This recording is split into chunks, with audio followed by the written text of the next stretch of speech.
पश्चिम उत्तर प्रदेश के हमारे सभी लोग अपने सामान्य संबोधन में राम राम ही कहते हैं, तो जय श्री राम कहां से सांप्रदायिक संबोधन हो गया? 1978 से जो मंदिर आज निकल रहा है, 1978 से इन लोगों ने कभी खोलने नहीं दिया उस मंदिर को। तो आज बजरंगबली का मंदिर निकल रहा है, जिसने माहौल खराब किया होगा उसमें एक भी बचने वाला भी नहीं है। योगी आदित्यनाथ का संबोधन यानी ठंडी में गर्मी का एहसास। बात चाहे चुनावी रैली की हो या विधानसभा में विपक्ष के सवालों की बखिया उधेड़ने की, जब योगी बोलते हैं तो सब सिर्फ सुनते हैं। वैसे ही जैसे बुलडोजर की गरज के सामने सब खामोश हो जाते हैं। दरअसल उत्तर प्रदेश के मुख्यमंत्री योगी आदित्यनाथ सोमवार को विधानसभा के अंदर रौद्र रूप में नजर आए। सत्र शीतकालीन था, लेकिन मुख्यमंत्री के संबोधन ने सदन में गर्मी पैदा कर दी।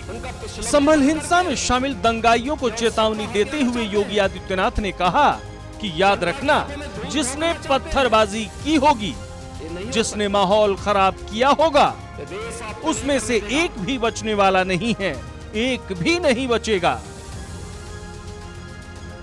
जो मंदिर आज निकल रहा है, 1978 से इन लोगों ने कभी खोलने नहीं दिया उस मंदिर को। जो आज बजरंगबली का मंदिर निकल रहा है, जो वहां पर आज 22 कुएं किसने बंद किए थे? इन 22 कुओं को भी वहां पे बंद किया गया। और वहां का माहौल इतना तनावपूर्ण किसने बनाया था? ये पत्थरबाज कौन थे? एक भी गिरफ्तारी बिना साक्ष्य के नहीं हो रही है। और याद रखना, जिसने पत्थरबाजी की होगी, जिसने माहौल खराब किया होगा, उसमें एक भी बचने वाला भी नहीं है। एक भी नहीं बचेगा। विधानसभा में संबल हिंसा पर बयान देते हुए योगी आदित्यनाथ ने विरोधियों पर एक एक कर कई करारा वार किए और दंगों के पूरे इतिहास भूगोल को बता दिया। हिंदू मोहल्ले से और हिंदू मंदिर के सामने से मुस्लिम जुलूस निकल सकता है, तो मुस्लिम मोहल्ले और मस्जिद के सामने से कोई हिंदू शोभा यात्रा क्यों नहीं निकल सकती? क्यों नहीं निकल सकती? और यहीं पे विवाद शुरू होता है। यानी आप चाहते हैं कि आपके पर्व और त्योहार तो शांतिपूर्ण तरीके से मनाए जाएं। कौन नहीं कहता भी?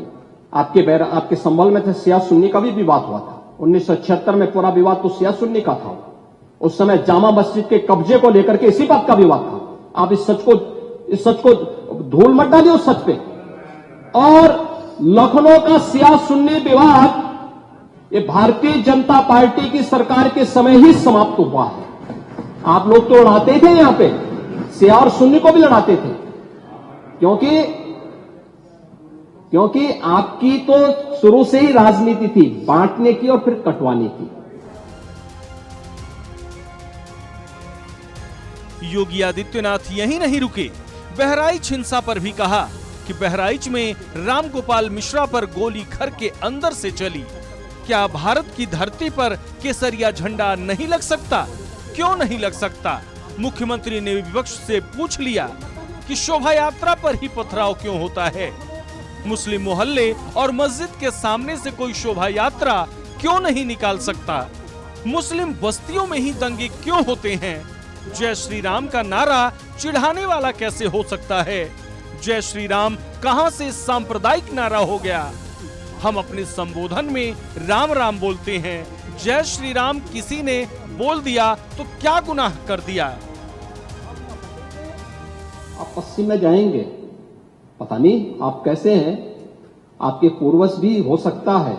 और पश्चिम उत्तर प्रदेश के हमारे सभी लोग अपने सामान्य संबोधन में राम राम ही कहते हैं, तो जय श्री राम कहां से सांप्रदायिक संबोधन हो गया? कहां से सांप्रदायिक संबोधन होगा? हमारे यहां हम जगते हैं, राम ही राम बोलते हैं, मिलते हैं, राम राम का संबोधन होता है। और अंतिम यात्रा में विदा करते हैं तब भी राम नाम सत्य है ही बोलते हैं। राम के बगैर तो हमारा कोई काम ही नहीं है। और अगर जय श्री राम किसी ने बोली दिया तो इसमें उत्तेजना का मतलब ये नियत आप समझ सकते हैं। जो वहां पर आज वहीं संभल में मिले मंदिर और कुओं पर भी विपक्ष पर सवाल उठाते हुए योगी आदित्यनाथ ने कहा कि संभल में कुओं को किसने पाट दिया, मूर्तियां कहां से बरामद हो रही हैं। भारत के अंदर बाबर और औरंगजेब की परंपरा नहीं रहेगी। बहरहाल अपने संबोधन में शायद ही कोई ऐसा मुद्दा था जिस पर योगी ने विपक्ष पर कटाक्ष न किया हो। विधानसभा में आलम ऐसा था कि जब योगी आदित्यनाथ गरज रहे थे तो पूरा विपक्ष खामोशी से सिर्फ सुनता रहा। हाँ, बीच बीच में जय श्री राम के नारे जरूर लगते रहे। ब्यूरो रिपोर्ट, सूर्या समाचार।